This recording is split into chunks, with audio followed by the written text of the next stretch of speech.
Hey, hey, and welcome back to another week of Niche Pursuits News, where we dissect the latest news in the online world. And today, my name is Jared Bauman. Today, I'm joined by Josh with Link Whisper. Josh, welcome back on board.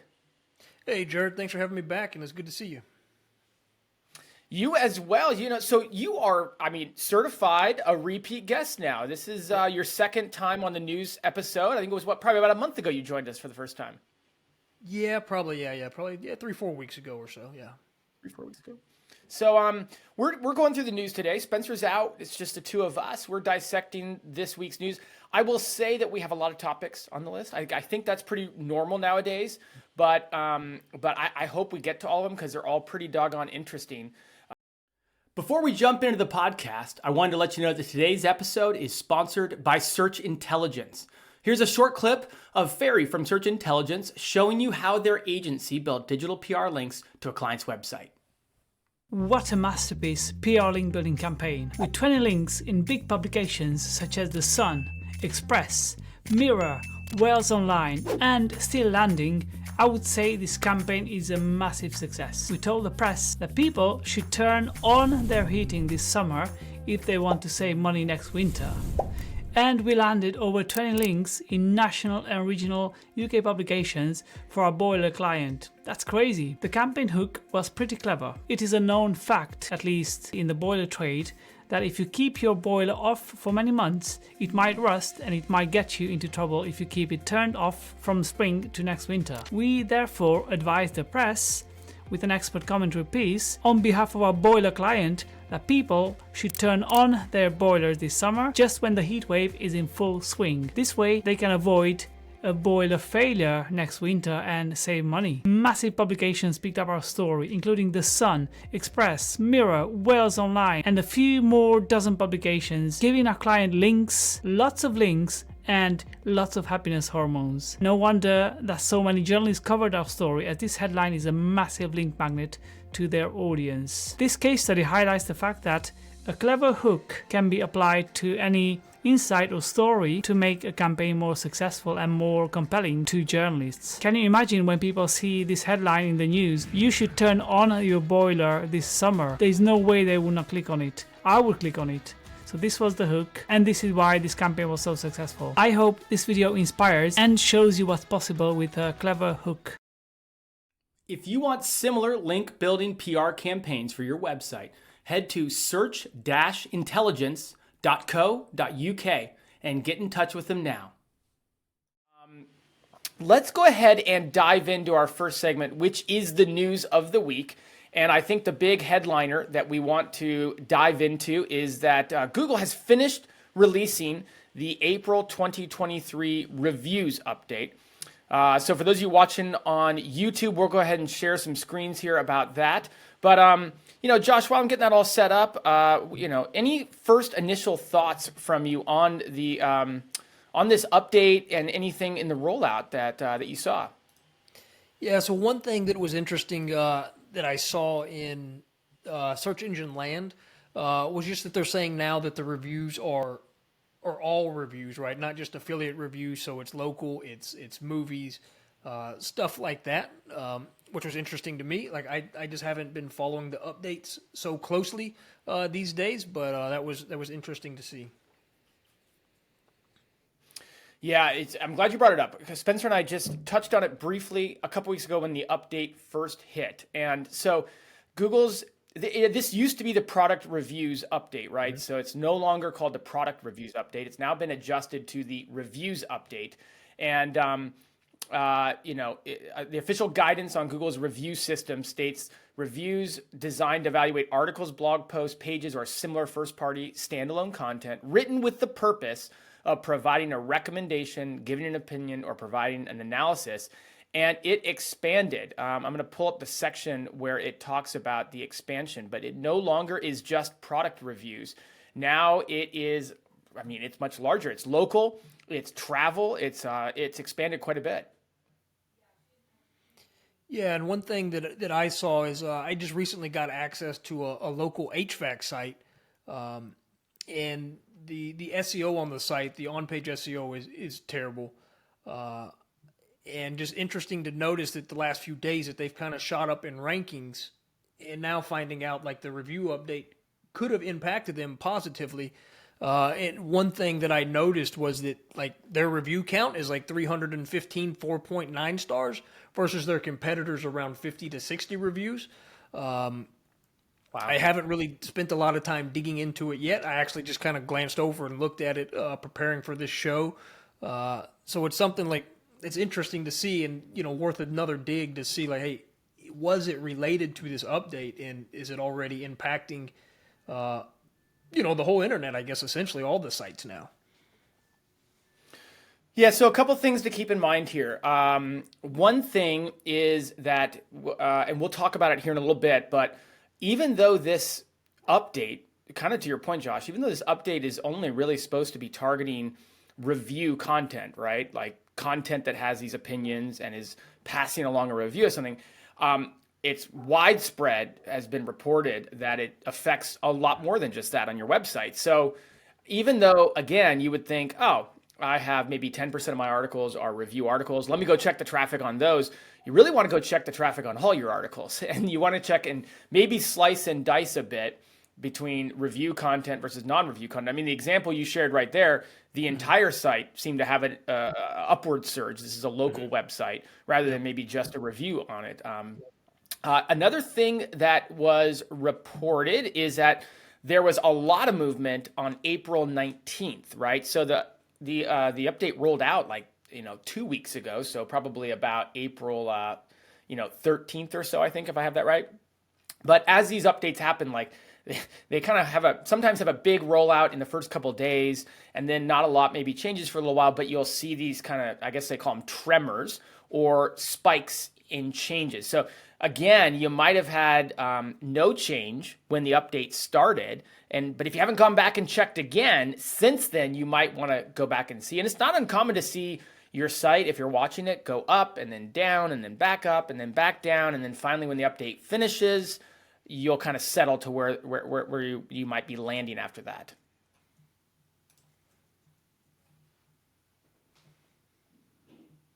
And what about your sites, Jared? One of my websites. Yeah, I was about to say one of my websites. It's interesting you bring it up. Let's see. So one of my personal websites went up quite a bit in this update, and it hasn't moved a lot in previous updates. So it's really interesting to see. The makeup of the site, it's an affiliate website, which is probably mostly content. I'd say maybe 20% of the articles on the website are review in nature. And I pulled up the stats so that we had them in front of us. This is a site that's about 800 pages, so decently sized, but certainly not mammoth, not big. This site was hit in the May 2022 update. I lost a ton of traffic and rankings in that update. And so I have been making systematic improvements to the content, and it hasn't really had an impact really until this update here. So after the dust settled on this review update, traffic is up 131%, so more than double. So that's a nice win. I'll take that. That's nice, yeah. It's really, really nice when you've been working on the site, whenever you can to see it go up. And so what I did though is I went in and broke it down. The review content, about 20% of the site is review content. That tripled in traffic. And then the non-review content roughly doubled in traffic. And that's where you kind of land at that 131%. About 20% of it went up 200%, which is a tripling. And then about 80% of the content went up about 100%, which is really kind of where you get that 131% increase in traffic. I thought that was interesting. Both non-review and review content was affected, but the review content was positively affected more. So, I mean, two questions, and one, I guess, to clarify nowadays, right, is this is not an AI site, right? This was all human-written content. Yeah. And then all human-written, no AI. What kind of updates did you do to the content, and did you focus more on your updates on working on review content to get it ready, or did you was it equally so the non-review content you updated that content as well, or I guess what's the few things that you really did that you feel kind of pushed this thing forward? Yeah, great question. I mean, I need to go back and maybe put together like a tweet or an email, probably an email because it would be a Yeah. lot of information. But some of the big things I did was out of the gate, I reviewed all the content and just straight out deleted the worst performing 20%. Now, after the May update, a lot of the content did drop in ranking, right? But I went back and I looked at all the content and its traffic prior to the update releasing, and there was about 20% of content that was getting very little traffic, like 0, 2, 3, 4, 5 page views a month, and really didn't rank for much of anything and didn't have a lot of links. And so I just deleted that content and got rid of that. Then I went back and did an internal linking audit, right? Because when you delete a bunch of content, now you've got a bunch of internal links pointing to 404 pages. So I was going to go back through and fix the internal linking anyways, but I noticed that I was internally linking to, we'll say that I was over internal linking, and that's probably a topic for another day, but my internal linking, because I had kind of given it to like a VA kind of person without enough SOP around it and framework, was kind of a little bit too, it was a little bit too much. So those are the two big things I did. And then I just started updating content, like going in and trying to make it better, trying to add more, trying to make it more readable, trying to add FAQ questions, trying to make sure that I was serving the answer to the question or giving the article intent up higher in the article, and a bunch of other little things. But was it focused on review content or informational? No, it was kind of just, whichever article I thought needed updating, I would start at the top and work my way down. So, and I didn't get through all of it. I'm still working my way through it, but here and there, those are the big things that I did. Yeah, very cool. Yeah, but it's good to see, right, that it's just you went back and you updated the content, right? You just continued to try to make the site better versus publishing and just let it sit, is just continue to try to make it better and just make sure you're current with your information for the search engines. I did stop publishing new content. I thought, and not because I thought new content's a bad move at that point, but because I just wanted to put my time, my effort, my budget, my everything into just fixing old content first and foremost. So yeah, I'm really excited about it, and hopefully it will continue to grow. It's not back to where it was before the May 2022 update. It's really nice. You look at the graph, and I'm sure all of us have this experience at some point. You have a website that goes through the roller coaster of Google updates, which this one has. And if you look like over the last month, you see this big 131% spike, and you're like, oh man, this is awesome. And then if you pull back a year, which encompasses what the traffic was before the May 2022 update, you realize that the 131% increase isn't that dramatic in comparison to the drop that it got last year. So we still got work to do, but it is nice. Let me share some other feedback we're getting from, I guess you'll call it the community there.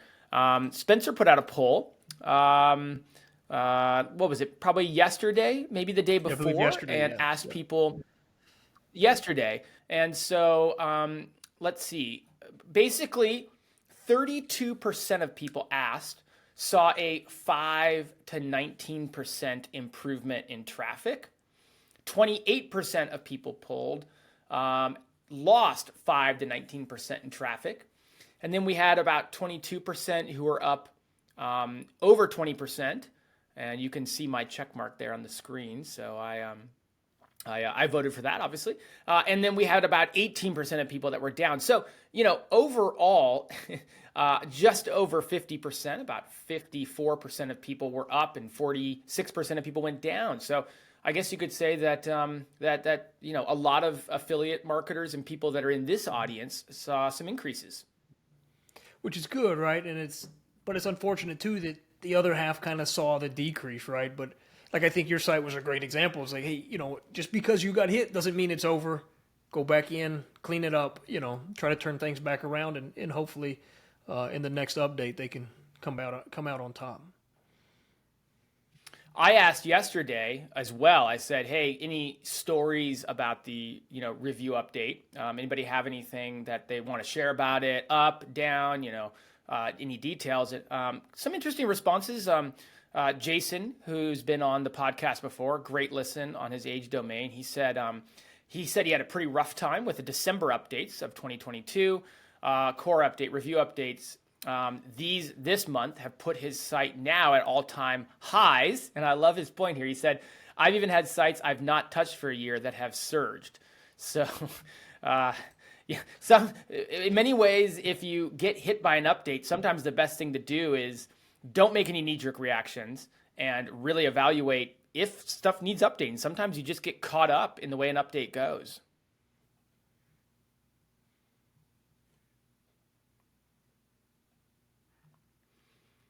Here we have Nina Clapperton, also someone who's on the podcast, saying that her website went up, but she had been also making other updates to it. So maybe it was a process that came out of her her content updates and whatnot. But anyways, just thought there were some interesting things to share there. You brought up a really good tweet from Lily Ray, who analyzes these sorts of things quite a bit. Let's see. Let me bring that up on the screen. But you want to talk and touch on that? Yeah. So she had mentioned a few days ago about like the movie review sites, IMBD and Collider. Collider had actually passed IMBD for a lot of search traffic, and one thing that she pointed out was that Collider is like having articles written by like movie enthusiasts. One article I looked at was like a screenwriter versus IMBD. Their content is all UGC, user generated content.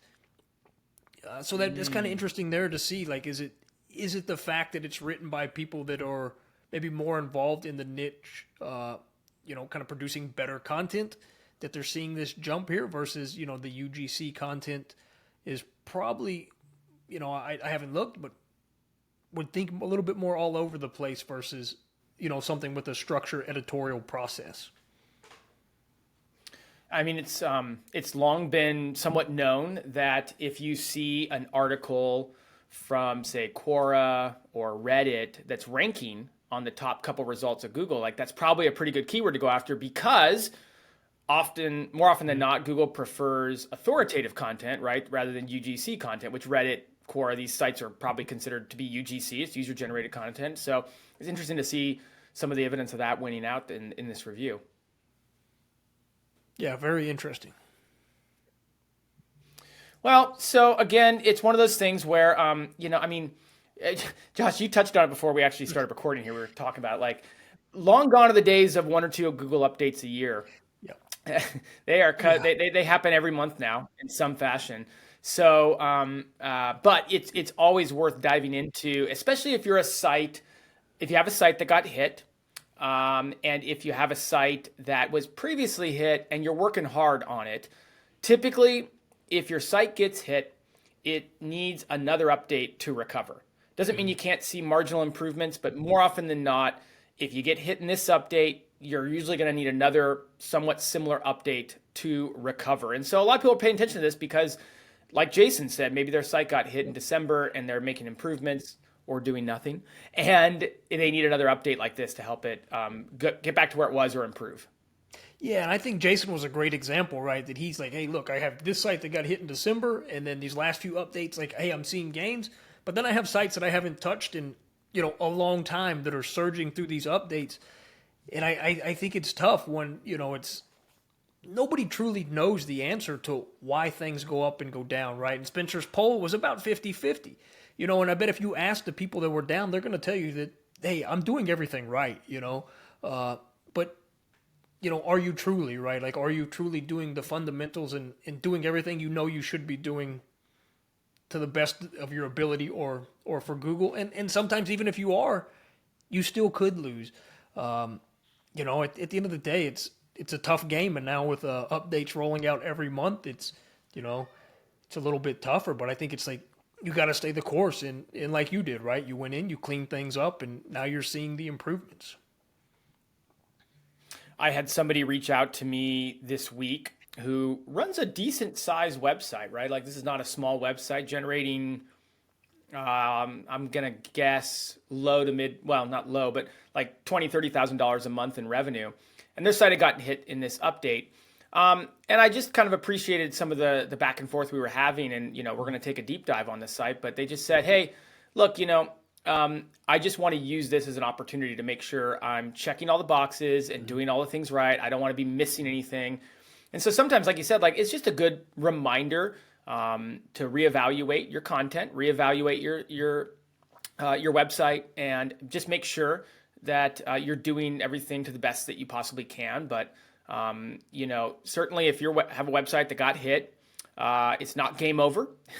It's just a nice little wake up call, and recovery can happen, does happen, frequently happens, and as you said, like in this update, it looks like from the very small sample size on Spencer's poll, like about 50-50 went up and 50-50 went down. So, hopefully it would be you the next time that goes up and vice versa. Yeah. And it's a tough game, and it's a good reminder to, try to find a way to build an email list, Yes. Don't make Google your only source of traffic. Yeah, diversify your traffic source and, and try to build a more sustainable business that is just not solely relying on Google because they're fickle, and, nobody knows what's going to come next. So, you just got to stay the course though. And, and hope you end up on top long enough. Long enough, yeah. Well, hey, let's move on to some of the other news here, because this isn't the only thing that happened this week.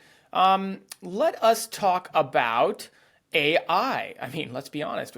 It's been 15 minutes so far. We haven't really talked about AI yet. What would a week of news be without talking AI?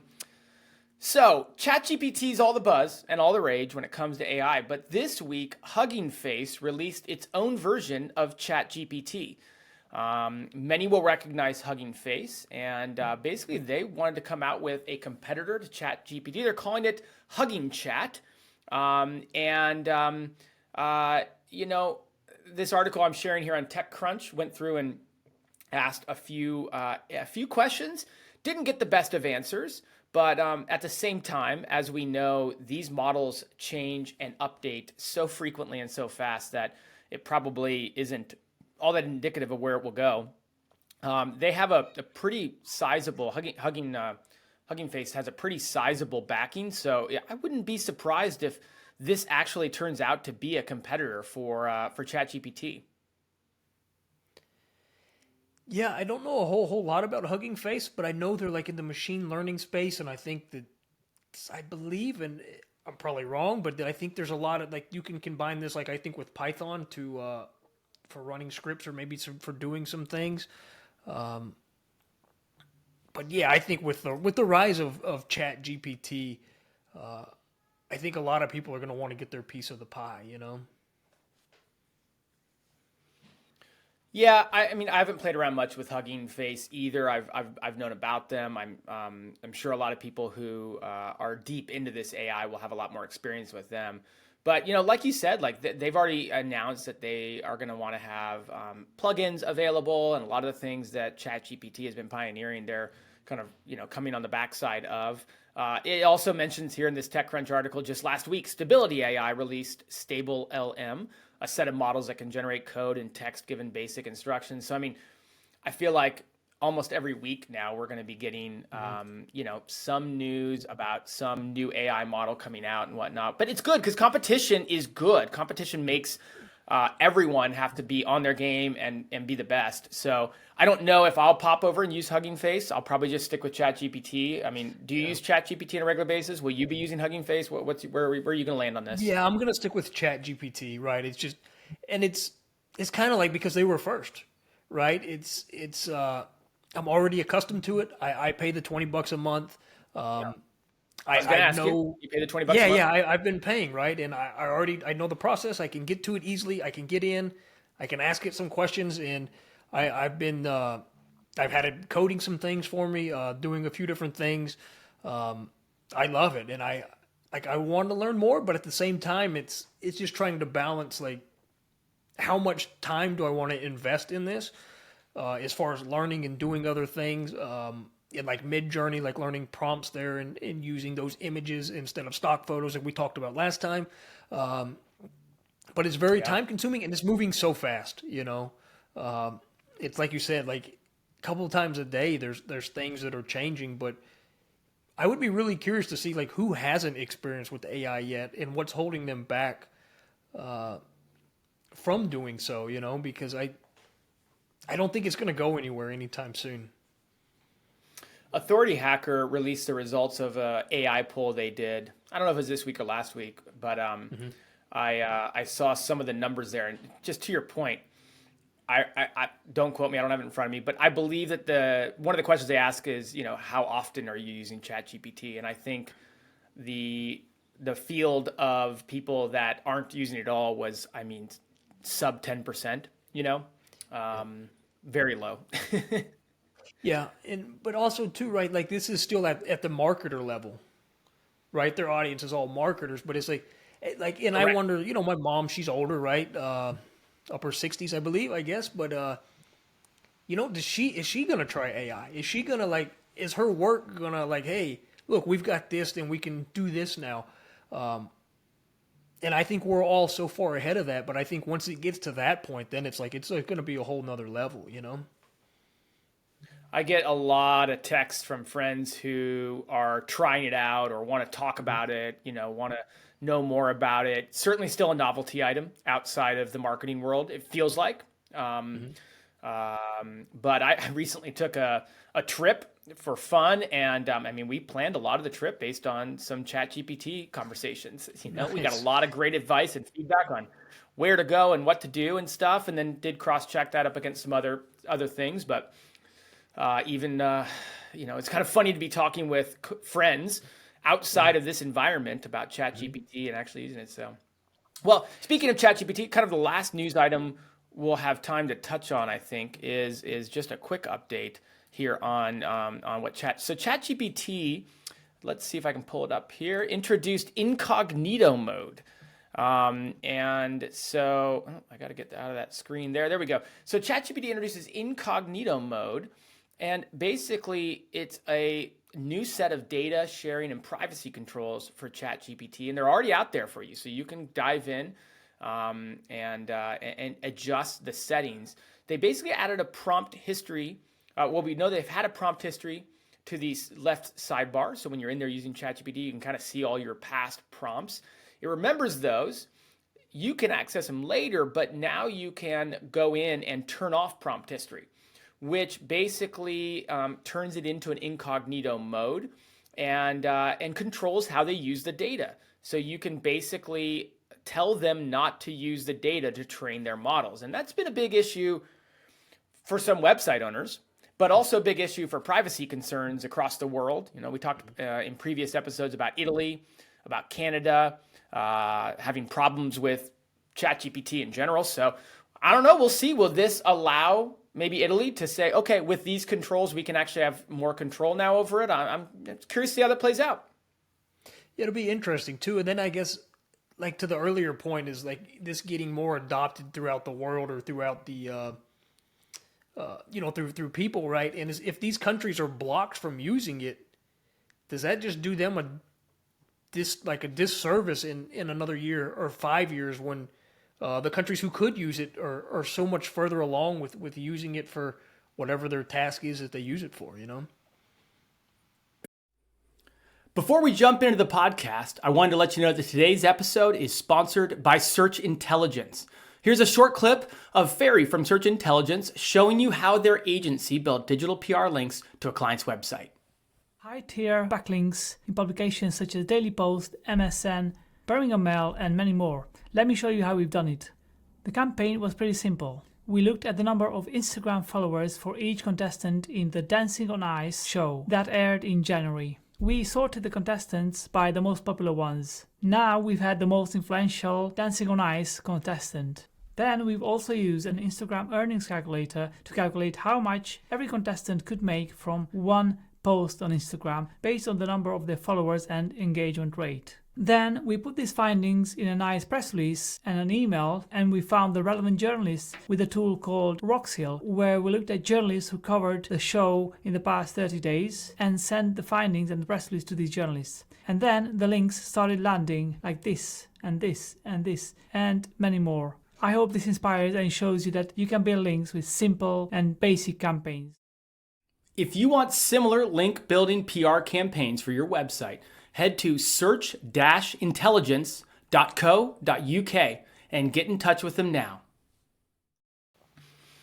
Yeah, so worth paying attention to, worth following along. We'll see how that all plays out. Obviously, privacy is going to collide with AI in dramatic fashion over the next couple of years. Who knows which way it's going to go, but I'm pretty sure we're going to see some fireworks when it comes to how that all plays out.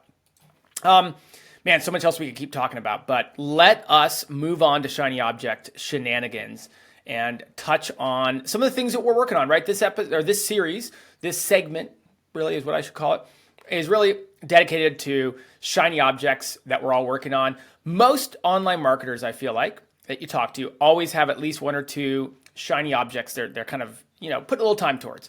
They're things that side hustles, you might call it, or little things they're trying. Could be in the AI world nowadays. A lot of people are playing around with AI. Could be with expanding channels on a website you have or whatnot. But let's go ahead and last we talked with you, you were working on a YouTube channel. What have you got for us today? Well, you can fill us in on the progress because it's been about a month or so. Yeah, so still have that. Yeah, man, I can't believe I've been slacking, right? I haven't got another video uploaded. We have filmed another, I don't know, 3 or so. Some are with the editor now, just getting edited. There's definitely things to be learned for me, like the thumbnail design, right? Trying to get that. We did get some good feedback off of that video. I think when I came on, it was just recently published. So we did have a few comments from people that weren't family that left some good comments. They enjoyed the video, so that was nice.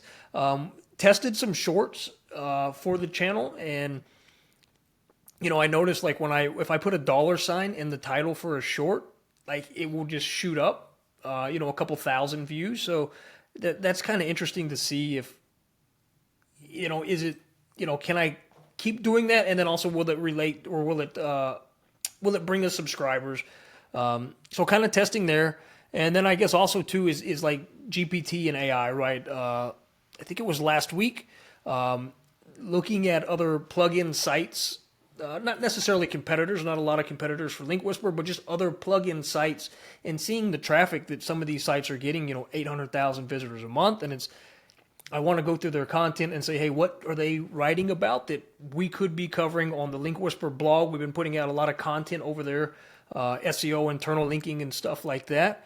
So I fired up GPT, said, hey, I need a Python script. I want to run this sitemap, find every mention of this keyword and put it in a CSV file.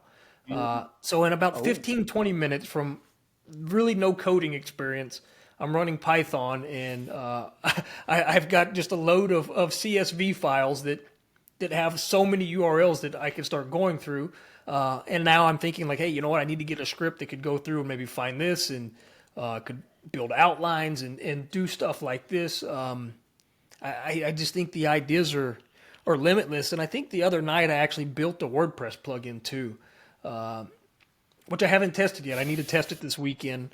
You think you built a WordPress plugin? Yeah, it tells me we did. So yeah, I've got to try it. But I have access to a AI tools API. It's not OpenAI. I'm still waiting for GPT-4. But I have an API, and I'm going to see if I can build a plugin that can just communicate from my WordPress site to their AI tool and essentially just publish articles. I see what happens. Just kind of as an experiment to see if I can execute it, and I think we'll get to some things later too that kind of spark this for me. But yeah, I mean that's it. It's Are you using any AI on the YouTube channel that you're working on? Because I've seen a lot of AI hitting the world, obviously, as it relates to video, audio, these kinds of things. Like, are you using any AI for it? No, we're not. Yeah, so this is just us, on camera, and then just kind of doing the videos and then editing. Haven't tried like AI video or anything that way yet. But I think like for the faceless channels, I think that could be really interesting. And people, I keep seeing these music videos or songs, I guess, coming out of these famous singers, and it's all AI, and they're just making these songs. So I mean, it's getting better and better, right? It's interesting times.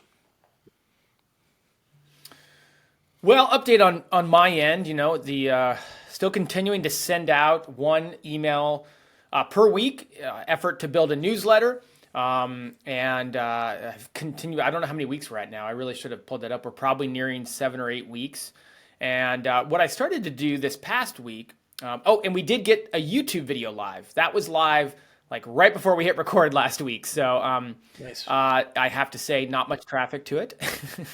So, first video on a new channel. But got the thumbnail designed and had the video edited. So we'll have a couple more of those coming out. After we got that live, I had to record some more, get them over to the editor and all that. So that's turning into probably from ideation to going live. It's probably going to be like at least a 2-week process in terms of turnaround. So we'll get a few more live, hopefully by next week. One thing new I started to do was, now that we have 7 or 8 or 9 newsletters or emails that have gone out, I realized, hey, most of these could work as blog posts. Mm-hmm. And so we started publishing past emails that we'd sent onto the blog, a newly created blog on weekendgrowth.com. And I think we got like 6 of the 8 or 9 live this past week. And I mean, Weekend Growth is a brand new domain. Like it might be a DR5. And probably only because I think nichepursuits.com links to it at some point. And so Nice. maybe that's like, it's got no links, it's got no age, it's got no history, but lo and behold, within a day, one of the articles was already ranking on page 1 for a couple of long tail search queries. So, I mean, man, I talk about a happy accident, but it really, it reminds me how valuable it is when you sit down and put a lot of effort into kind of publishing something, whatever it is, whether you publish it to email, you publish it to your blog, but how you can use that single piece of content to then, let's say you send it out as an email like I did, to then go make a YouTube video about it and publish that on YouTube, and then take that and put it into a blog post. And again, you can't just copy and paste, because what you send as an email needs modifying to create a script from, to put on YouTube. And then what you send as an email, you need to change it up a bit so it has headers and it's different for readability on a blog post. But it doesn't take that much more work because the work's already been done. So it really reminded me about, as niche website owners, many of us have put in all the work to publish content, but it's the 80% of the work's done now to go create YouTube videos from that. I'm being dramatic, not 80%, but a lot of the work has been done by creating that content, and now you just have to kind of translate it into different mediums. So pretty inspiring, to be honest with you. I was really moved by that ranking so quickly.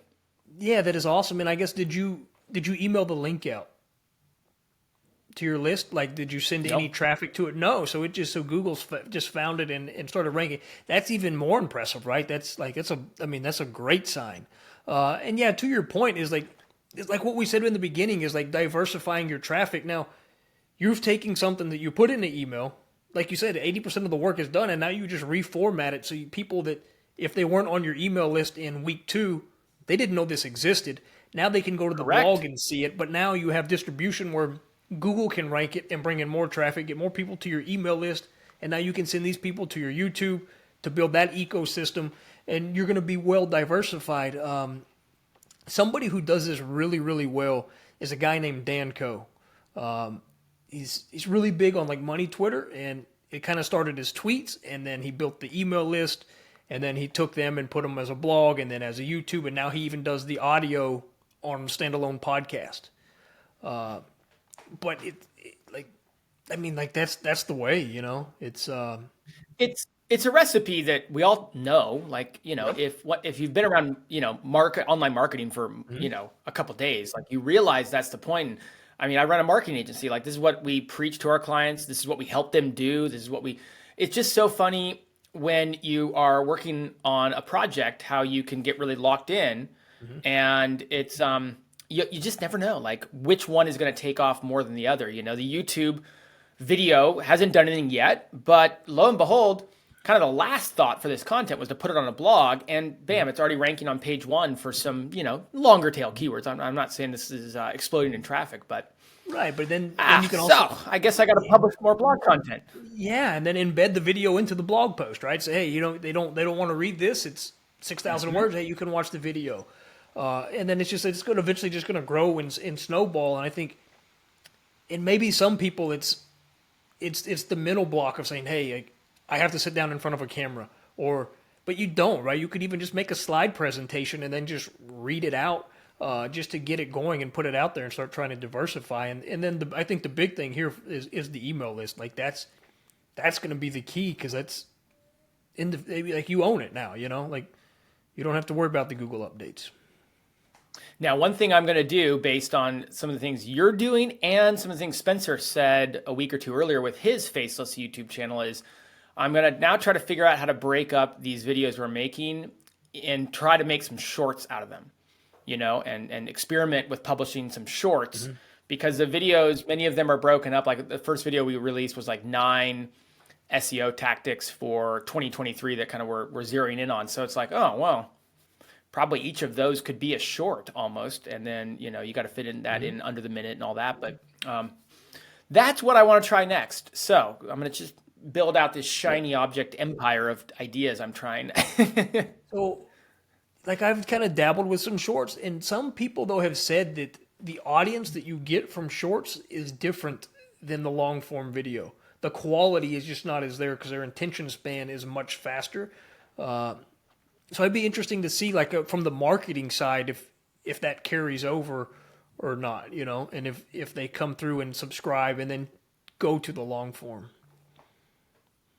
I mean, again, Spencer talked about how they use the shorts as a strategy just to get them to the 1,000 subscribers. I think he said they even went back and deleted the shorts once they got those 1,000 subscribers.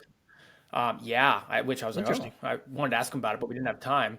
And then we, just released this week the episode on the podcast with Pat Flynn, where we dove headlong into his YouTube channel with Deep Pocket Monsters, which is, I don't remember, hundreds of thousands of subscribers, and he was very bullish on the long form video content. And I don't think we really dug too much into shorts, but he was very bullish on the long form content. He talked about the analogy of he wants to be a chef that you go to for a 4-course meal. He doesn't want to be the guy who you stop by and pick up Halloween candy from, right? And he was kind of analogizing the shorts versus the long form content and that sort of thing. So no doubt I think you're probably onto something there. I bet the long form content might just do better over the long run, but it's like you said, you already have it, and if you can get it chopped up, and it's no new work for you.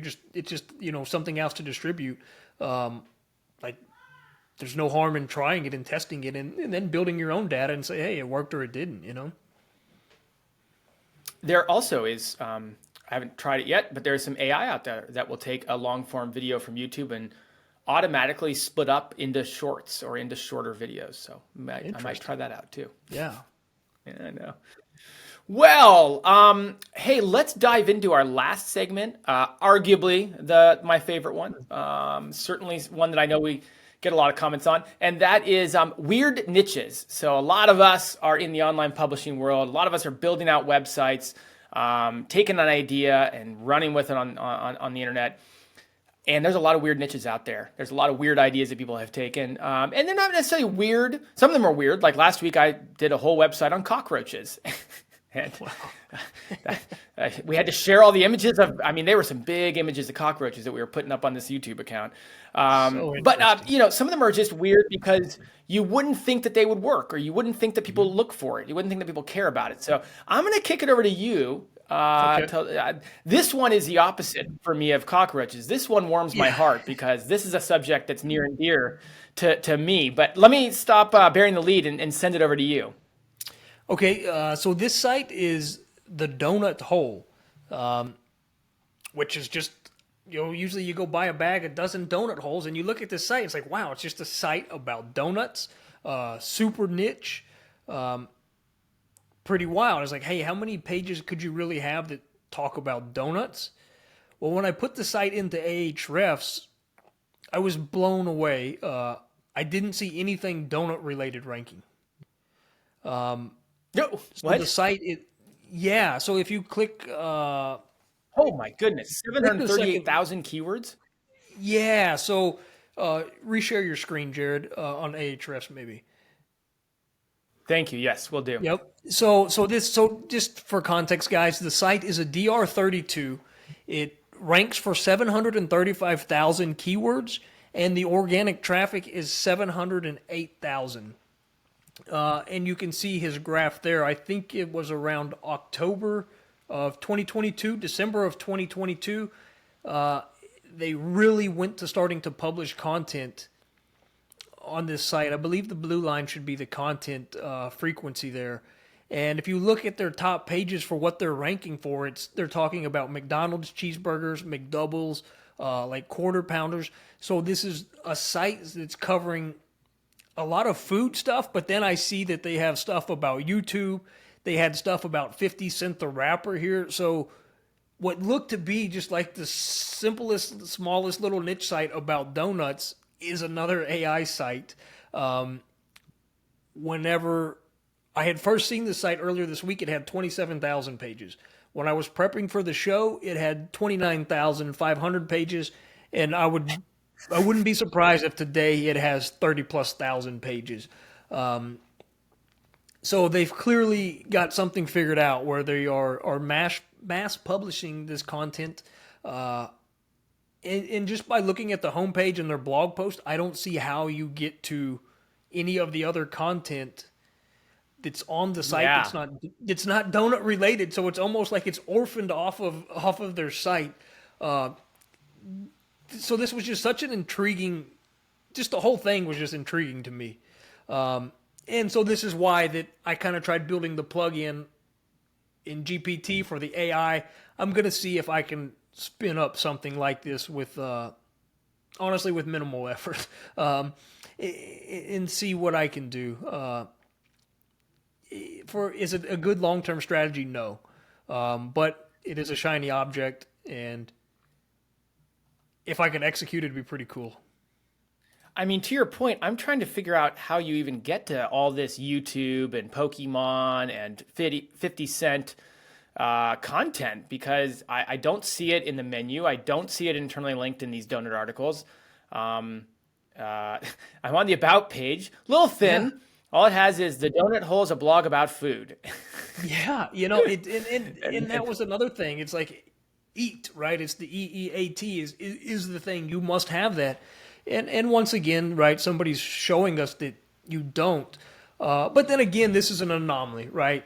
For this one site, and we've seen the sites over the last year or two that, had shot up to millions of visits a month, and then in one update, they went down to zero. For the one site we find that works, there's probably 100 or 1,000 that didn't. Right. But it's, Well, again, it's It's shiny monetized on Ezoic, and so it's probably got to be making some pretty good cash month over month with that kind of traffic. Yeah, exactly. If you're getting close to 1 million visits a month, I mean, even with terrible RPMs, you're still making money. And if you figured out a way to where you're publishing 1,000 to 2,000 articles a day, if you're getting those indexed, and it's just a rank and bank, and cash in until it's gone. But so this would, if I'm on for a third time, this will probably be the shiny object is trying to replicate something like this. Good. Just you don't have to go into and divulge all of it, but like from a high level, from a very high level, how would someone like make something like this? I mean, would you obviously probably be using a GPT model here, but what would you look to do to publish that many pages all at once, basically? I mean, thousands a day. Well, that's what I'm really trying to figure out. Like, I don't know. I'm not a coder, but like I have access to this one AI tool with an API, so I can tap into that API. And so, like, if I can build a plugin and it build like a cron job, like I don't know anything about this stuff, but GPT is telling me like, hey, you need a cron job. We're going to call the API. You upload your keyword. We're going to run. We can pull in the article, and then we can publish it to your site. So I don't know exactly how it all works. I know there's a lot smarter people out there than me that, of course, have figured it out. There's a few different tools that have auto publishing. One, I think they say they can do like 10 or 15 at a time through like a Google Sheet. There was another tool that there was a case study we didn't have time to cover, but a guy said he put up like 7,500 articles in a year, got to like 700,000 page views. And the tool that he used, which you need your own OpenAI API, key to use their tool. So they just have the interface. So it's just figuring out how to build the interface to make it work. So that's kind of where I'm at, and probably where I'll spend my weekend is just talking to GPT and like, how can I work through this process to figure out how where I could get to even 1,000 articles a month. I mean, that would still be a lot, you know. Well, I think we'll have to have you back on just to watch you work that process. Yeah, and then of course you're going to run into indexing, which, you know, getting everything indexed fast enough, which that site's crazy. I don't know how they're getting indexed. But yeah, just kind of combining the one weird niche with shiny object, and we'll see where it takes us. I love it. I love it, man. I'm sure I share the same feeling as a lot of people, where it just makes you want to drop what you're doing right now. Yeah. Just go figure that out, because if you could strike gold like that, even if it's gonna, like you say, rank and bank, even if it's gonna to disappear in a couple of months, the excitement of creating that, and then, you know, obviously if it does well, the windfall that could come from it. So, and man, it's fun to talk about. That's what this segment's for. Yeah, exactly. We'll see how it goes. You know, I mean, and it's probably not the smartest decision to try it, especially when I know zero about it. But for whatever reason, it just intrigues me, and, you know, I'm going to spend a little bit of time and see if I can't figure it out. Shiny objects, you know. Yeah, that's it. Yeah. Well, let me go into my weird niche, and you know, it's definitely not a donut website. Although, as we realized, that wasn't really a donut site either. Yeah. This one is very interesting and probably goes down a little bit of a different road. It's called howmanysyllables.com, and so it's a website where you put a word in. It's got basically the homepage is just a big search field, and you can put a word in, and it will spit back how many syllables the word has. So on the screen, if you're watching on YouTube, I just plugged in the word automated, and it comes back with it says it has 4 syllables, and then it will usually tell you how to say it. And then sometimes it also will tell you like where to put the accent, right? Like where to actually emphasize the word. And probably because I'm sharing my screen, it's taking a little while for all the ads to come up, but it's monetized with ads pretty heavily, right? And let's see if I can keep sharing. Like it's doing pretty well in terms of the traffic that it gets. Although again, Josh, I have to say it pales in comparison to what your site was. But you know, probably a more modest growth path. We can see that it has. Go ahead. I was just gonna say, and probably more stable, right? It's probably, you know, like you probably could see this one weathering some Google updates a lot better than the fake donut site, which will probably be gone soon. You know. Totally agree.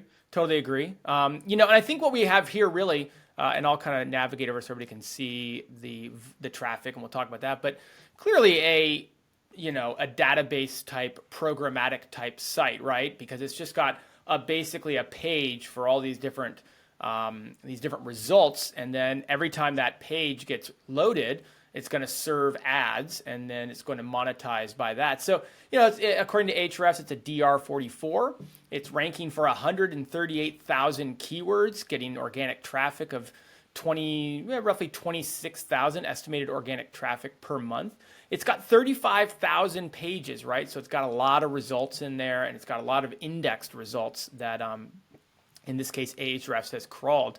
You know, it ranks number 1 for how many syllables, number 2 for syllable counter, you know, and then how many syllables in, and then it just ranks for like a gazillion of these search queries. So you might type into Google how many syllables are in this. Now, it's interesting because I feel like this is also a site where Google could almost just answer that query in the search field and not have you leave them. So I'm wondering how long traffic will continue, or how much traffic will kind of get chipped away on a site like this. Yeah, I mean, of course, I mean, if we could see it, I would love to see their Search Console data just to see if over the years they have run into that problem.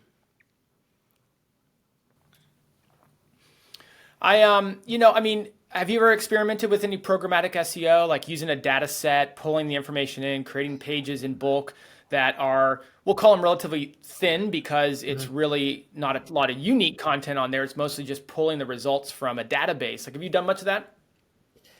Yeah, well, actually, yeah, at my last job. So, like, I worked for, like, the largest gambling affiliate, like, in the world.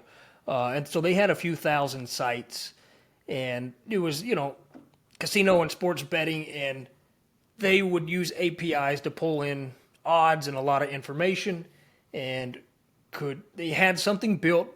I don't know enough about it, but it would automatically just generate thousands of pages. And it worked really well, right? I mean, of course, you were on DR, 70 sites, been around for a while, but, that always helps.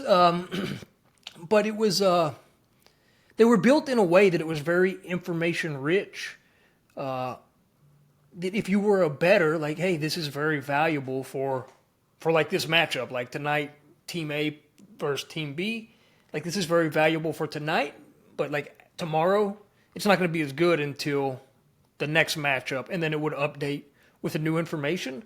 And just seeing there, like, I mean, how many pages they could build, and it just, like, I mean, for me it was quickly, right? Because I wasn't on the back end building this system, and then seeing stuff like this, and there's a guy, Ian, on Twitter, he does a lot of this. So now, like, my interest is really peaked. Yeah. Is like, hey, how could you combine the programmatic SEO with AI? Now, like, I think the AI, like, GPT-4, I think, puts out some pretty decent content. I would put it up against some of the writers at some of these agencies that it could be better, and I think it's only going to get better. So it's like, hey, could you combine something and build out a site like that, or something that just is very data rich, and then add a little bit more content to it, and then I guess kind of be like the donut site, just scale out thousands of pages, and then just collect checks. But of course, it's always easier said than done, right? Well, I do kind of like this this segment because we get to look at a lot of different models, right? Like last week, we looked at some very, we'll call them niche sites, people publishing content and kind of going about it by being an expert in their space, publishing content about it. This week, we're looking at sites that are created by AI, created using programmatic SEO. Like, there's so many ways to slice and dice this. And again, I will remind people, as fun as this section is of the episode, but it's really meant to inspire you. It's meant to get your wheels spinning in your head, get you thinking about, maybe think about your site differently. Maybe think about things you can do in addition that you're not doing yet on your website, or give you some ideas for your next project. Maybe you're in between projects. And so, so many different ways to do it, right? So many different ways to crack this nut and have success and get traffic, whether you do it on through Google traffic, whether you do it through social media, through video, all these different things. So, well, Josh, that hour flew by. How was your? How do you feel? How do you feel we did here? That was your second time on. How do you think it rates? Did you enjoy it more or less? A little less nerves this time, maybe? A lot less nerves, right? I remember getting through the first episode. I was like, oh my God, like, man, I can't breathe. So I feel a lot better this time. No, I had fun, right? And I think it's so fun, like, just because we don't know where this conversation is going to lead, where it's going to go.